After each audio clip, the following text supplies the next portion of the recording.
শ্রীমদ্ ভগবদ্ গীতার মধ্যে আমার ভগবান অনাদিরাদি গোবিন্দ সর্বকারণের কারণ পরমেশ্বর ভগবান শ্রীকৃষ্ণ উনি বললেন আমাদের উপলক্ষ করে এই অর্জুন, তস্মাৎ সর্বেষু কালেষু মাম অনুস্মর যুদ্ধ।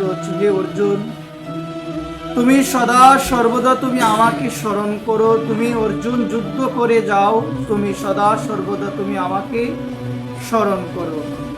আমার ভগবান তিনি এই গীতার মধ্যে অর্জুনকে উপলক্ষ করে আমাদের মানব জাতির কল্যাণের জন্য ভগবান তিনি আমাদের খুব সুন্দরভাবে ভগবান জানিয়ে দিয়েছেন আমরা যেন সদা সর্বদা যে যেখানেই থাকি না কেন সদা সর্বদা যেন আমাদের এই নাম চিন্তন নাম যেন আমরা স্মরণ করি। কারণ আমাদের এই কলিযুগের জীবের জন্য পরম সৌভাগ্য হলো এই কলিযুগের জীবদের কৃপা করার জন্য আমার কলি পাবন অবতার পরম প্রেমময় অখিল রসামৃত সিন্ধু ভগবান শ্রীকৃষ্ণ চৈতন্য মহাপ্রভুর আবির্ভাব হয়েছে এবং মহাপ্রভু আমাদের কলিজীবদের জন্য অতি সহজ এবং সরল একটি ভজন দিয়েছেন, সেটি হলো নাম আশ্রয়।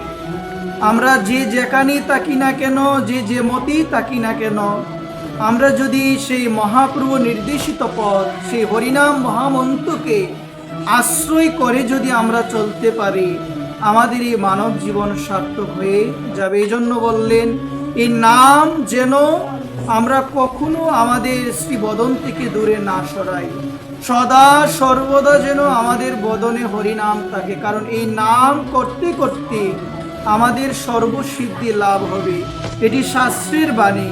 এজন্য আপনি নাম যদি নামের মহিমা জেনে করেন, নামের মহিমা না জেনে করেন ক্রিয়া কিন্তু হবেই হবে। যদি আপনি অমৃত আপনি জেনেই গ্রহণ করেন না জেনেই গ্রহণ করেন আপনি কিন্তু অমৃত গ্রহণ করলেই অমর হবেন। কি হবেন সবাই বলেন?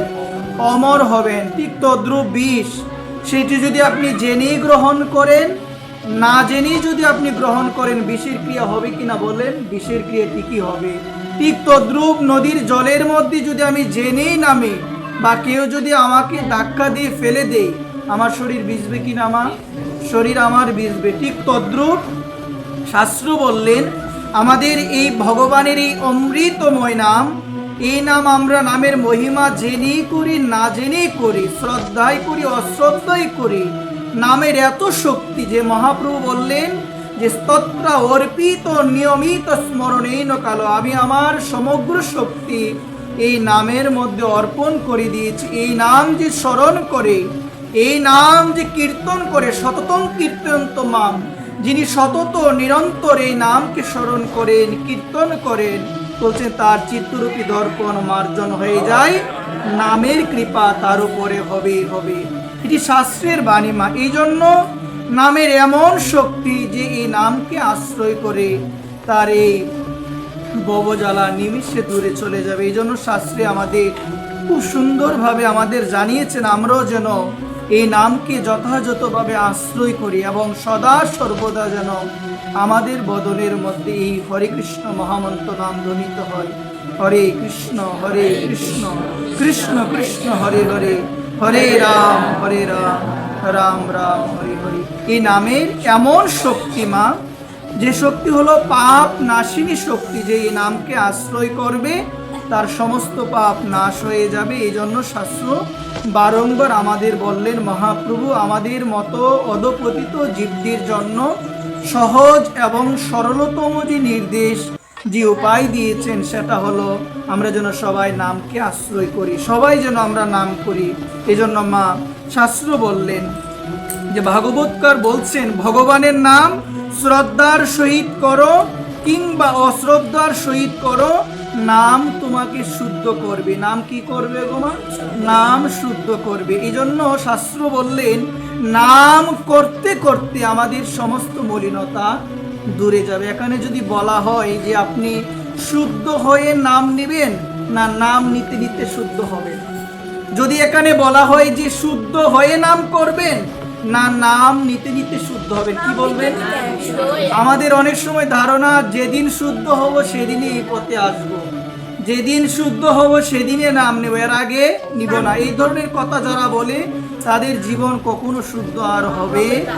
এই জন্য শাস্ত্র বললেন আমাদের হৃদয় শুদ্ধ করার জন্যই মহাপ্রভু এই মহামন্ত্র প্রদান করেছেন।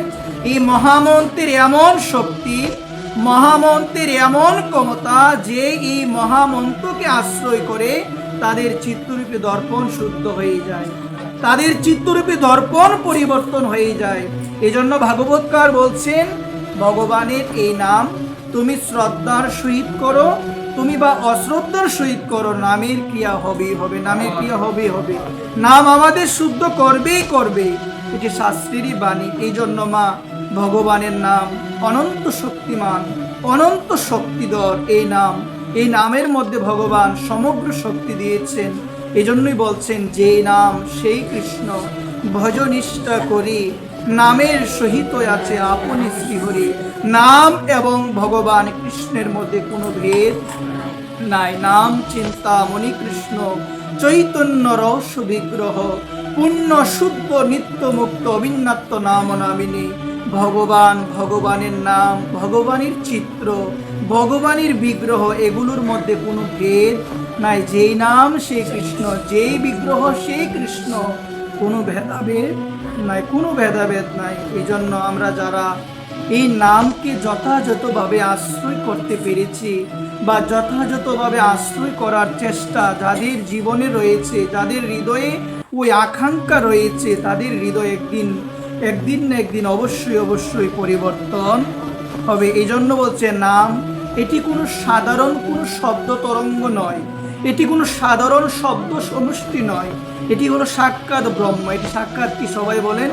শব্দ ব্রহ্ম। এই জন্য বলছে নাম নামই অভেদ। যে ব্যক্তি ভগবানের নাম যথাযথভাবে আশ্রয় করেন, যথাযথভাবে কীর্তন করেন, বুঝতে হবে তার সঙ্গে আমার ভগবান আছে। তার সঙ্গে কি আছেন? আমার ভগবান আছে। এই জন্য মা নামের মধ্যে নামীর অনন্ত গুণ নিহিত আছে। নামই হলো সাক্ষাৎ ভগবান। এই জন্য বললেন নাম করতে করতে নামই একদিন নেমে আসবে। যে হৃদয়ে বিশ্বাস করতে পেরেছে, যার হৃদয়ে শ্রী গুরুদেবের কৃপা বর্ষিত হয়েছে, গুরু কৃপায় যে বুঝতে পেরেছে যে এই জগতে নাম বিনা আমার বন্ধু কেউ হতে পারে না, যে বুঝতে পেরেছে একমাত্র নামই আমাকে নামীকে পাইয়ে দিতে পারে, এই কথাটি যে বিশ্বাস করে একান্তভাবে যে হৃদয়ে হরিনামকে আশ্রয় করেছে, তার জীবনে একদিন না একদিন এই নামের জন্যই আমার ভগবান নেমে আসবে। এই জন্য শ্রী চৈতন্য চরিতামৃতে কৃষ্ণদাস কবিরাজ গোস্বামীপাদ বললেন নাম হইতে হয় সর্ব পাপ সংসার নাশন। একমাত্র নাম হইতে কি হয় গো মা? আমাদের সর্বপাপ, আমাদের এই সংসারের ভবজ্বালা দূরে যায়। জন্য বললেন নাম হইতে সর্বপাপ সংসার নাশন। সংসারের জ্বালা, জাগতিক দুঃখ কষ্টের যে জ্বালা আমাদের হৃদয়ে রয়েছে, সমস্ত জ্বালা, সমস্ত দুঃখ, সমস্ত পাপ এই নামই আমাদের দূর করে দিতে পারে। এই জন্য আমার নামের মধ্যে ভগবান প্রকাশিত হয়। আমাদেরও করণীয় হলো যথাযথভাবে মা আমরা যেন সেই নামকে আশ্রয় করি। তেষাম সতত যুক্তা নাম, আমরা যেন সততভাবে এই নামের মাধ্যমে যেন ভগবানের সঙ্গে আমরা যুক্ত হই। ভজতাং প্রীতিপূর্বকম, আমরা যেন সেই গোবিন্দকে ভজন করি, প্রীতিযুক্ত হয়ে, প্রীতিপরায়ণ হয়ে আমরা যেন সবাই সে ভগবানকে স্মরণ করি। একটি কথা মা আপনাদের সকলের রাতুল আতুল চরণে আমি নিবেদন করে বলি মা, আমাদের প্রত্যেকের করণীয় হলো মা এই বাণীটাকে যেন আমরা একটু হৃদয়ে হৃদয়ঙ্গম করতে পারি মা। এই বাণীটাকে হৃদয়ে হৃদয়ঙ্গম করা একান্ত আমাদের প্রয়োজন মা।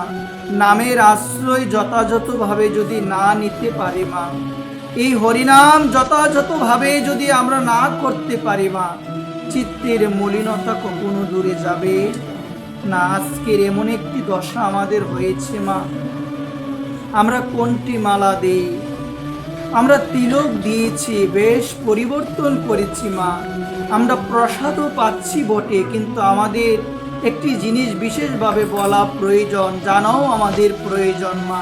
সেই জিনিসটা হলো মা, আপনি যত কিছুই করেন না কেন, মালা দিয়েছেন, কোনটি মালা ধারণ করেছেন, তিলক দিয়েছেন, আহার শুদ্ধি করেছেন আপনি, কিন্তু মা আপনার হৃদয়ে যদি জটিলতা থাকে, রাধারানীকে কোনোদিন পাওয়া যাবে?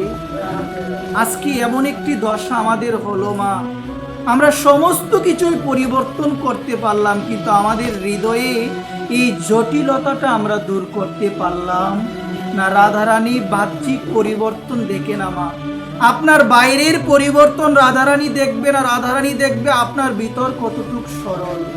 এই যে আপনি ধর্মকর্ম করেন, আপনি ভগবানের কথা শুনছেন, আপনি কোনটি মালা দিয়েছেন, আপনি কত কিছু ধারণ করেছেন, এগুলো ভগবান দেখবে না, ভগবান শুধু দেখবে তা আপনার হৃদয়ে গোবিন্দের প্রতি কতটুকু ভাব বিদ্যমান রয়েছে। এই জন্য ভগবানের একটি নাম হলো ভাবগ্রাহী জনার্দন। নাম কি সবাই বলেন?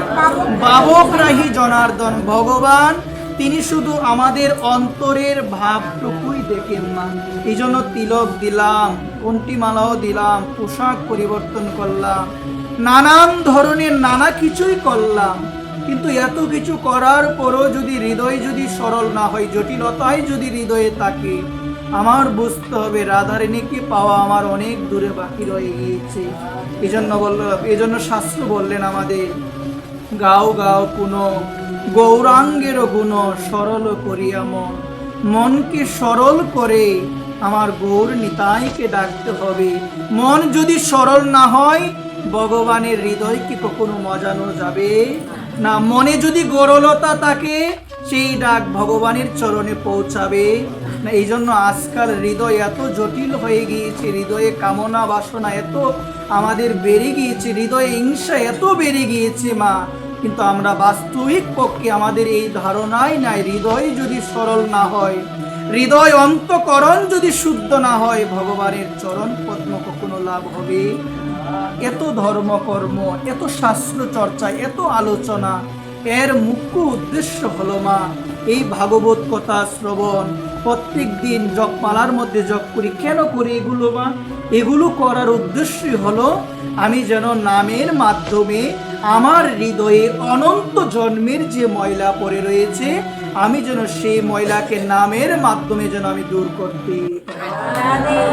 কারণ অনন্ত জন্মের যে ময়লা আমার হৃদয়ে আছে মা, সেই ময়লা গঙ্গায় স্নান করলেও দূরে যাবে, সেই ময়লা নদীতে স্নান করে সাবান বা যত করে আমরা শরীরের মধ্যে দেই না কেন, যত সাবানে আমরা দেই না কেন, আমরা যদি এই বিষয়টি উপলব্ধি করতে না পারি যে একমাত্র নামে আমাদের জীবনের সমস্ত মলিনতা দূর করতে পারে, একমাত্র নামই পারে আমাদের হৃদয়কে, আমাদের মনকে শুদ্ধ করতে, এই জিনিসটি যথাযথভাবে জেনে যে ব্যক্তি ভালোবাসা সহকারে হরিনাম গুণকীর্তন করে, হরিনামের কৃপাতে তার হৃদয় একদিন শুদ্ধ হয়ে যাবে।